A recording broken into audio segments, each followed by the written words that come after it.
असे त्यांचे मौलिक विचार होते. काय होते बाबासाहेब, काय होतं त्यांच्याकडे, कुठली परिस्थिती होती? त्यांना उंबरठ्याच्या बाहेर बसावं लागायचं. या देशात पहिले इंग्रजांचं राज्य होतं आणि इंग्रज अधिकारी जर त्या शाळेमध्ये आले तर 5वीच्या वर्गात बाबासाहेब उंबरठ्याच्या बाहेर बसलेले असायचे आणि सर्व विद्यार्थी उंबरठ्याच्या आत बसलेले असायचे. आलेले अधिकारी पोरांना प्रश्न विचारते तेव्हा वर्गातल्या एकाही पोराला प्रश्नाचं उत्तर येत नव्हतं. मात्र हे उंबरठ्याच्या बाहेर बसलेलं पोरगा हातवरी करायचं, म्हणायचं साहेब मी देतो उत्तर. प्रत्येक प्रश्नाला त्या पोरानं हातवरी केले आणि म्हणते साहेब मी देतो उत्तर. सर्व प्रश्नाचे उत्तर त्या उंबरठ्याच्या बाहेर बसलेल्या पोरांनी दिली. तेव्हा ते इंग्रज अधिकारी शिक्षकाला म्हणतात, अहो तुमच्या शाळेची लाज ही या उंबरठ्याच्या बाहेर बसलेल्या मुलांनी राखली, जे की आत बसलेल्या एकाही पोराला प्रश्नाचं उत्तर येणार.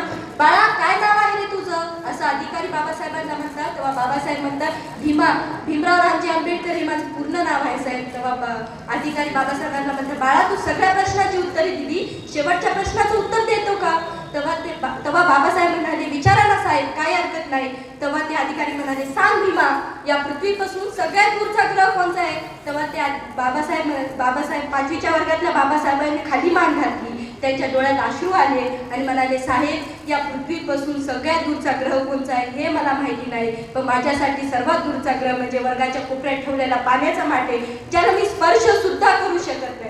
वर्गाच्या कोपऱ्यात ठेवलेल्या पाण्याच्या माठाला हात लावायचा अधिकार तेव्हा बाबासाहेबांना नव्हता. एवढी परिस्थिती बिकट होती, तरी सुद्धा स्वतःच्या काळजाचं रक्त आपल्या लेखणीला पाजलं आणि देशातल्या सर्वोत्तम विद्यापीठात शिक्षण घेऊन स्वतःच्या लेखणीच्या माध्यमातून संविधान निर्माण करत सर्वसामान्यांच्या हाती दिल्लीच्या तख्ताला खाली खेचून आणण्याचं सामर्थ्य डॉक्टर बाबासाहेब आंबेडकरांनी आपल्याला दिले.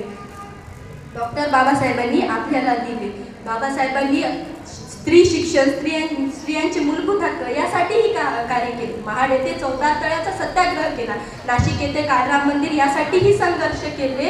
जातीभेद, अस्पृश्यता निवारण यासाठीही संघर्ष केले. तालुक्याला बोर्डाची परीक्षा होती. रामजी बाबा म्हणाले, सर्वांना घेऊन जाणं सोपं नाही.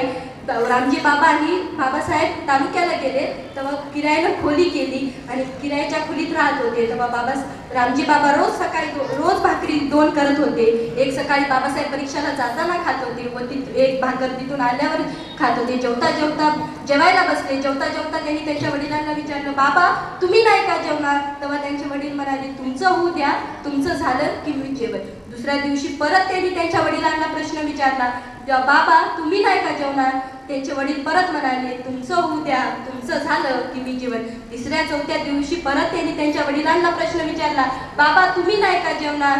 मात्र वडिलांचं उत्तर ठरलेलं, तुमचं होऊ द्या, तुमचं झालं की मी जेवण. 5व्या-6व्या दिवशी बाबासाहेब जेवायला बसले. जेवता त्यांच्या लक्षात आलं, आपण जेवतो तेव्हा टोपल्यात एकच भाकर राहते आणि आपलं जेवण झाल्याच्या नंतर टोपल्यात एकही भाकर शिल्लक राहत नाही. मग माझे वडील खातात काय? त्यांना भूक नाही का लागत?